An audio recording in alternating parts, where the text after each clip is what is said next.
기도하겠습니다. 너희가 기도할 때에 무엇이든지 믿고 구하는 것은 다 받으리라 하시니라. 아멘. 마태복음 21장 18절부터 22절까지 본문입니다. 첫 번째 날 주제인데요. 찾으심. 전제가 있는데 성전에 들어가서 찾으신다, 이 말씀의 제목입니다. 월요일부터 금요일까지 우리가 고난주간을 한 주 보낼 텐데요. 각 날마다 이제 주제가 있습니다. 제목이 있는데 찾으심, 가르치심, 예언하심, 내쫓으심, 고난받으심. 전제가 뭐냐면 성전에 들어간 이후에 나타난 사건들을 가리키는 말입니다. 우리가 2차 특별 새벽기도에 특별히 고난주간으로 만나는데요. 주제는 말라기 3장 1절 언약의 상자가 성전에 임하시리라. 자, 이 과정을 통해 그 성전에 임하셨던 그 사자의 말씀을 우리가 듣고 하나님의 뜻을 찾으며 기도 가운데 나아가는 시간을 우리가 갖고자 합니다. 자, 우리가 어저께 주일 예배 때 찬송을 들었어요. 그 찬송의 가사를 가만히 듣는데 이렇게 고백합니다. 보혈이 없이 죄사함이 없다. 십자가가 없이 부활이 없다. 자, 그렇기 때문에 고난이 없으면 영광도 없다라는 것을 우리가 알 수 있겠죠. 고난주간을 맞이하고는 있습니다만 우리가 고난받자고 하는 게 아니에요. 영광으로 나아가자라는 거죠. 우리가 힘들자고 하는 게 아니라 참된 기쁨이 무엇인지를 맛보자라는 것이고 육신의 것을 이겨내서 하나님의 말씀에 따르는 연습과 훈련을 감당한다는 거죠. 세상 사람들은 이런 일 안 합니다. 왜냐하면 힘들기 때문이죠. 고통스럽기 때문입니다. 그런데 왜 믿음의 사람들, 더군다나 이 한국 백성들은 왜 이 새벽 예배를 만들어서 특별히 이렇게 특세라는 걸 만들어서 시간을 할애하여 구별하여서 마음을 다하고 뜻을 다하고 정성을 다하여서 이렇게 모이는 시간을 갖고자 하는가? 하나님의 것을 찾고 구하는 열망이 그만큼 간절하다라는 뜻입니다. 하나님을 찾는 자 하나님께서 만나 주실 거고요. 또 하나님께서 그렇게 우리에게 은혜를 주셨기 때문에 그런 새벽에 일어날 수 있는 힘도 주시는 건 아니겠습니까? 놀랍게도 둘째 날까지는 자기 힘으로 나와요. 근데 셋째 날부터 너무 힘들어가지고 많이 어려우실 겁니다. 우리가 자신의 힘에 의지하는 게 아니라 성령을 의지하는 연습을 하게 된다는 거죠. 하나님, 한 주간 고난주간이라고 보내는데 내가 사실은 건강이 좋지 않습니다. 감기 증상도 있고 몸도 불편하고 또 환절기도 있고 여러 가지 또 일도 일상도 바쁩니다. 그러나 교회라는 곳에서 하나님의 말씀으로 모인 공동체 가운데 정하여서 제가 정하는 것도 저 혼자의 아이디어도 아니고 우리 함께 정하여서 마음을 다하고 시간을 드리는 시간이기 때문에 이거를 우리는 하나님의 말씀을 받는 시간으로 믿음으로 우리가 받아내야 할 것입니다. 그 믿음으로 반응할 때에 하나님께서 이것 때문에 우리를 부르셨구나. 이것 때문에 우리를 만지셨구나. 그 놀라운 영광을 분명히 우리 가운데 보여주실 줄 믿습니다. 특별히 특별 새벽 기도에 참여하신 분들 가운데 그 하나님의 놀라우신 기쁨과 영광이 충만하셔서 놀랍게도 내 힘이 아니라 그의 힘으로 내가 나오게 됐습니다. 인생은 이렇게 사는 것이군요. 내 힘을 의지하는 것이 아니라 하나님의 성령에 의지하여서 새벽을 깨우시고 우리의 발걸음을 인도하셔서 새 힘을 얻게 하시는 꼬박 죽을 것 같은데 새로 일어나게 하시는 그 과정을 해야 부활의 영광이 얼마나 감격스러운 줄 맛보게 하시려는 하나님의 뜻이었군요. 자, 이것들을 함께 맛보며 나아가시는 특별한 한 주 되시기를 다시 한번 주의로 간절히 축원합니다. 자, 오늘 본문 예수님께서 예루살렘에 들어오셨습니다. 그래서 무슨 일을 하셨느냐? 찾으셨다. 특별히 열매를 찾으셨다. 성경은 증거하고 있습니다. 18절과 19절. 18절 19절 이른 아침에 성으로 들어오실 때에 시장하신지라 길가에서 한 무화과 나무를 보시고 그리로 가사 잎사귀 밖에 아무것도 찾지 못하시고 나무에게 이르시되 이제부터 영원토록 내가 열매를 맺지 못하리라 하시니 무화과 나무가 곧 마른지라. 자, 언뜻 보면 예수님께서 배가 고프셨는데 먹을 것을 찾다가 먹을 것이 없는 나무를 보고 저주하셨다. 우리가 이제 보통 이렇게 이해할 수 있습니다. 그런데 예수님께서 잘 이렇게 하시지 않는 분이잖아요. 우리가 그걸 늘 살펴야 됩니다. 예수님이 먹을 것을 밝히는 분이 아니고 배고픔을 못 견디시는 분도 아니다라는 거죠. 그리고 어디 가서 먹을 것 달라고 하신 분이 아니었습니다. 근데 유독 본문에 이런 일들을 기록하는 것은 뭔가 우리에게 가르쳐 주시는구나. 우리가 그런 때를 늘 찾아서 눈여겨봐야 된다는 거죠. 예전에는 그런 말 그런 얘기 잘 안 하더니 갑자기 그런 얘기를 합니다. 이전에는 늘 좋은 얘기, 편안한 얘기, 반가운 얘기 하다가 오늘은 되게 센 얘기, 아픈 얘기 이렇게 한다. 이거는 다른 메시지가 있기 때문에 그렇게 하는 것이죠. 마찬가지로 예수님의 모든 말씀은 항상 어떤 메시지를 전하기 위한 비유로 또 상징으로 우리 가운데 말씀하시기 위한 만드는 사건입니다. 그렇기 때문에 우리가 그 사건 안에 그 메시지를 찾는 훈련을 통해서 하나님의 뜻을 구해야 할 것입니다. 우리 예수님은요, 광야에서 40일을 금식할 정도이셨습니다. 그렇죠? 40일 동안 아무것도 안 먹어도 견디실 수 있는 분이에요. 그런데 배가 좀 고프다고 열매가 없네, 너 안 되겠어, 이런 분 아니라는 거죠. 자, 지금 뭔가를 가르쳐 주시려고 하는 것입니다. 왜 하필 무화과 나무였을까요? 무화과 나무. 무화과가 무슨 뜻입니까? 꽃이 없다라는 뜻이잖아요. 꽃이 없는 나무. 그래서 꽃이 없으면, 꽃을 맺지 못하면 벌써 꽃이 다 졌어요. 그죠? 석촌호수에 이런 게 어저께 권사님들 나갔다 오시더니 벌써 꽃이 다 져버렸다 이렇게 얘기하죠. 나무에게 있어서 꽃이 굉장히 중요합니다. 왜 그렇습니까? 꽃가루를 받아야 되기 때문이죠. 씨를 받아야 되기 때문에. 그렇죠? 벌들이 날아와서, 나비가 날아와서, 바람이 불어서 꽃가루를 받아야 열매를 맺기 때문에, 꽃이 펴야 열매를 맺기 때문에 꽃이 그렇게 중요한 것입니다. 근데 무화과 나무라고 하는 것은 꽃이 없기 때문에 열매가 없다라는 뜻이에요. 물론 이걸 더 파고 들어가면 꽃이 안으로 피더라, 이렇게 이제 생물학적으로 살펴볼 수 있는데, 그렇게 이렇게 찾아서 연구하라고 줄 것이 아니라, 무화과 나무는 꽃이 없는 나무인데 꽃이 없기 때문에 열매를 맺지 못한다. 그러면 항상 꽃을 만나야 된다는 거죠. 꽃과 관련된 걸 만나야 된다라는 거예요. 그래서 이 무화과 나무와 똑같은 것을 통해 뭘 말하려고 하느냐, 지금 예루살렘 성 안에 들어온 사람들이 꽃을 만나지 못하는, 열매를 맺지 못하는 무화과 나무와 똑같다라는 얘기를 지금 가르쳐주고 있는 내용입니다. 14절에 볼까요? 14절. 맹인과 전원자들이 성전에서 예수께 나음에 고쳐주시니. 예루살렘 성이 들어갔다라고 하는 것은 분명 유월절이라는 명절이라는 것이고, 예루살렘 성에 들어갔다는 것은 반드시 성전에서 제사하거나 예배드렸다라는 뜻이에요. 많은 사람들이 모여 있었겠죠. 역사학자들에 따르면 대략 그 유월절 명절이 되면 대략 한 60만 정도 모인다, 이렇게 얘기할 정도로 굉장히 사람이 많았던 때입니다. 자, 모두가 다 나가서 꽃 구경을 합니다. 근데 중요한 건 뭐예요? 열매를 맺지 못하면, 더 나아가 씨를 받지 못하면 아무 의미가 없는 거예요. 근데 씨를 받을 생각을 안 하고 꽃가루를 맞을 생각을 안 하고 엉뚱한 일만 하고 있다는 거죠. 그래서 어떻게 해요? 예수님께서 성전을 뒤집어 엎으셨죠. 자, 씨를 받아야 됩니다. 여기서 말하는 씨는 뭡니까? 말씀을 가리키잖아요. 하나님의 말씀을 받아야 하나님의 뜻이 무엇인지를 알 텐데, 사람들은 말씀이 무엇인지, 하나님의 뜻인지를 받을 궁리는 안 하고 어떻게 하든지 재물을 잘 드려서 내가 죄가 없다는, 나의 신앙에는 문제가 없다는 확증만 받으려고 한다는 거죠. 그래서 어떤 재물을 드려야 되는지, 흠없는 재물이 어떤 것인지, 무엇이 더 좋은 것인지를 찾아서 그것을 사고 파는, 장사하는 곳으로 만들었다는 거죠. 그랬더니 예수님께서 뭐라고 하십니까? 성전은 기도하는 집이다. 기도하는 집이 무슨 뜻이냐면 하나님의 뜻을 구하는 장소라는 거잖아요. 기도가 바로 그거 아닙니까? 내가 원하는 대로 하나님 이것 주세요, 저것 주세요 한다고 이게 얻어지는 게 아니란 말이죠. 하나님이 뿌려주시는, 하나님께서 내려주시는 그 말씀을 꽃가루처럼, 씨처럼 받아내는 곳이 성전의 역할인데, 사람들이 성전 가서 말씀을 받으려고는 하지 않고 어떻게 해야 예배를 잘 드리고 무슨 찬양을 부르고 어떻게 헌금을 내고 어떻게 봉사를 하고, 사람들이 할 생각들만 하고 있다는 거죠. 그래서 이걸 뒤집어 버리셔서 내쫓으시는 겁니다. 그런 사람의 생각들을 내쫓으셔서 하나님의 마음을 받도록 다시 땅을 일구시는 거예요. 그래서 오늘 본문에서는 무화과 나무에게 명령하셔서 열매가 없게 하시는, 결국 그래서 증거하시려고 하는 게 뭐냐면 예수님이 꽃이다라는 뜻입니다.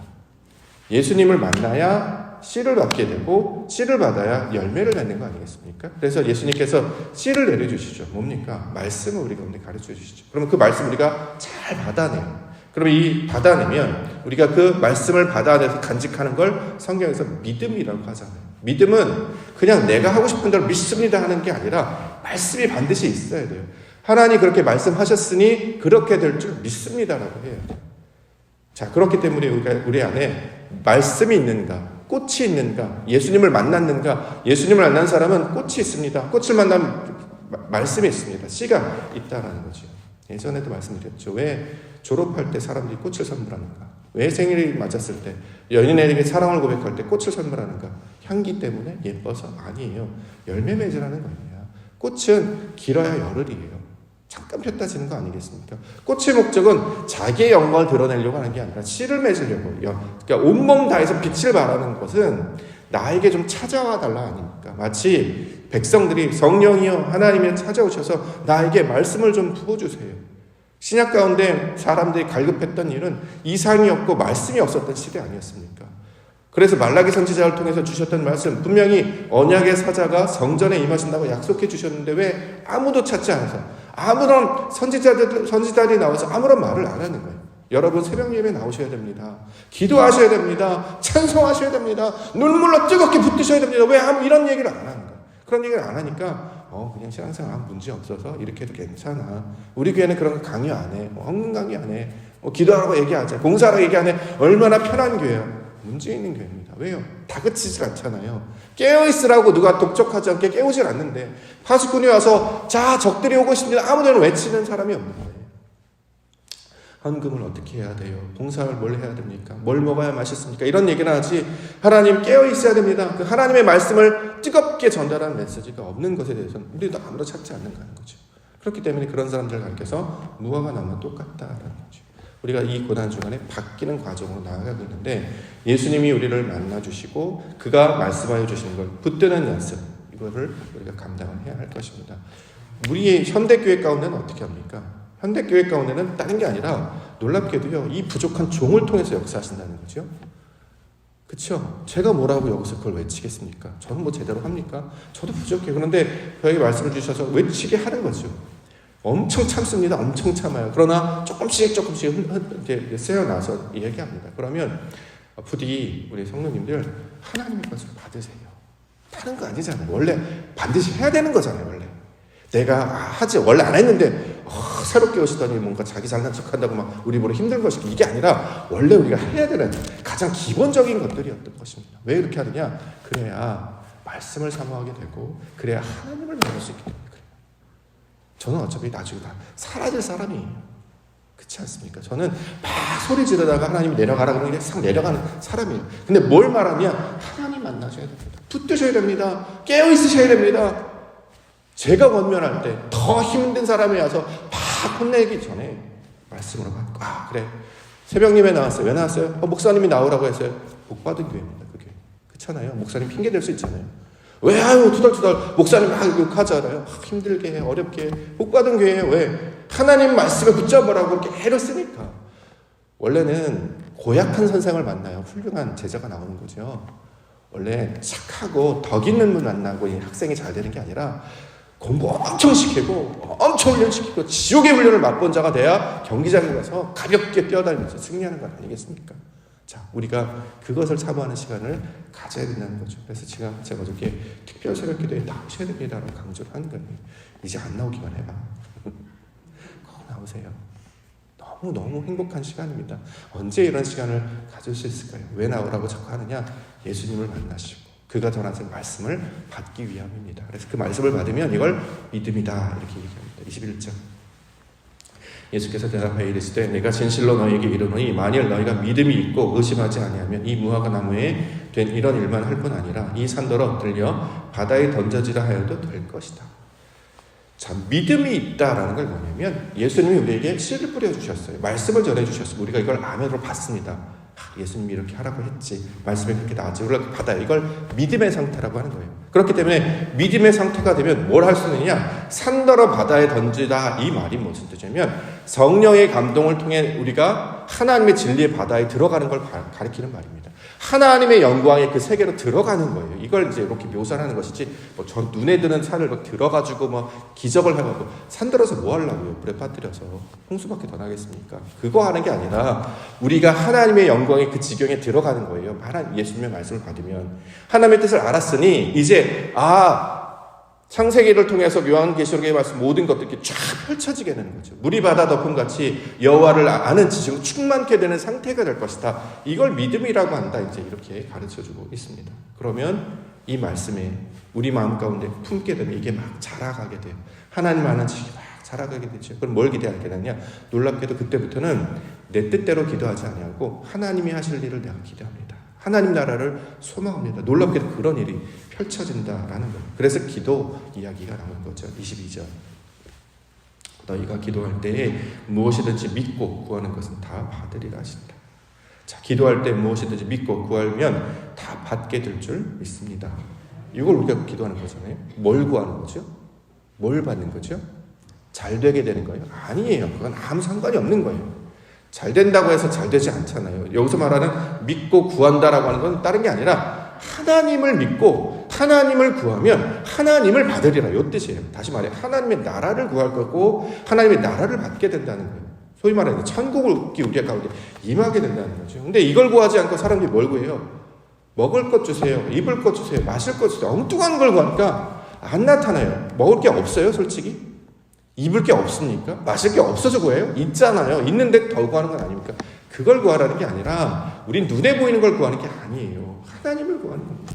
하나님을 만나셔야 되는 거 아닙니까? 그러면 눈이 팍 띄어져가지고 사람들은 볼 수 없는 그거를 보기 시작한단 말이죠. 사람들이 느낄 수 없는 그걸 깨닫기 시작한단 말이죠. 아, 천지 만물을 지으셨는데 여기를 통해서 역사하시는 살아계신 하나님을 경험하게 된다는 거죠. 그럼 어떻게 됩니까? 마음 가운데 채워짐이 있어요. 충만한 기쁨과 감격이 채워지기 때문에 막 살아나, 가슴이 막 벌컹벌컹 설레이기도 하고 뜨겁게 이런 감동이 밀려들기 때문에, 그래서 어떻게 되나요? 새로운 생명으로 살아가게 됩니다. 그래서 이걸 영생이라고 부르는 것입니다. 생명이야, 영원한 생명. 하나님이 주신 생명과 그 기쁨으로 살게 되는 것. 그래서 이걸 하나님 나라 이렇게 이야기하는 것이죠. 그것으로 우리를 불러주셨어요. 사람들은 이야기하죠. 가진 걸 보니까 변변치 않아요. 사는 걸 보니까 변변치 않아요. 그런데 늘 그 어디다 하늘나라 찬양하고 기뻐하며 날마다 하나님께 예배하고 힘든 걸 마다하지 않냐. 그걸 막 기쁨으로 감당해요. 왜 그러냐 보니까 하나님 만난 자 아니겠습니까? 하나님 만난 자는 애굽에 끌려가도 보디발의 집에 갇혀 있어도 감옥에 갇혀 있어도 찬송하고요. 바알과 실라처럼 전도하다 목에 갇혔어도 뭐예요? 도망가지 찬송한다는 거죠. 내게 뭘 주셔도 다 이루어질 것이고 넉넉하여도 이루어질 것이고 이를 통해 저를 통해 우리가 걷는 것은 다 하나님이오니 하나님 만나게 된 그 기쁨을 충만하게 살게 될 줄 믿습니다. 그래서 마지막에 십자가로 나아가 우리 모든 것들 다 내려놓고 완전한 것들로 거듭나는 걸 부활이라고 얘기하기 때문에 그 연습들을 지금 하루하루씩 해 나가시는 것입니다. 그러므로 우리가 어떻게 해요? 하나님 주신 말씀 붙잡고 말씀 붙잡고 예수님 만나면 그의 길로 진리로 생명으로 인도하시고 하나님 만나게 해주신다고 하셨으니까 하나님 만나게 해주시옵소서. 눈이 띄어지게 하시고 생각이 마음이 바뀌어지게 하시고 내가 하는 발걸음이 내가 가는 모든 행동이 다른 하나님이 마치 이끄시는 것 같은 그 놀라우신 인도하심을 따라 살게 하여 주시옵소서. 이렇게 기도하게 할 때에 놀랍게도 하나님의 영광을 발견하는 우리 한 주간과 교회가 될 줄 믿습니다. 딱 한 사람만 걸리면 됩니다. 하나님 한 사람만 딱 하고 저분이구나 그러면 붙잡으십시오. 같이 누가 하나 성령의 영광 공동체 가운데 임하신다고 말씀하셨잖아요. 우리 중에 누가 한 명만 말씀하면 쫙 붙잡는 거예요. 예요? 다 우리가 붙잡혀서 함께 엮어가는 한 몸이 되기 때문에 그렇습니다. 그래서 독려하는 거예요. 더 많은 사람들이 우리가 다 작은 그릇들이 모여가지고 비를 받아내는 것처럼 더 많은 그릇들을 막 이렇게 갖다 놓는 이유는 은혜 주시라고 더 많이 받으려고 그런 거 아니겠습니까? 내가 받을 수도 있고 옆 사람이 받을 수도 있고 아직 나오지 아니하는 그 사람이 받을 수도 있어요. 그러니까 더 많은 그릇들 우리가 많은 그릇들 넓은 그릇들 돼서 받아냅시다. 그래야 우리 안에 씨가 떨어질 것 아니겠습니까? 이 말씀을 막 잘 새기고 하나님 이 시간을 통하여서 하나님의 놀라운 경험하는 우리 한 주간 되게 하여 주시옵소서. 이 특별한 새벽 시간 되게 해 주시옵소서. 이렇게 한절이 기도 가운데 나아가는 우리 믿음의 시간 되시길 주의 이름으로 간절히 축원합니다. 기도하겠습니다.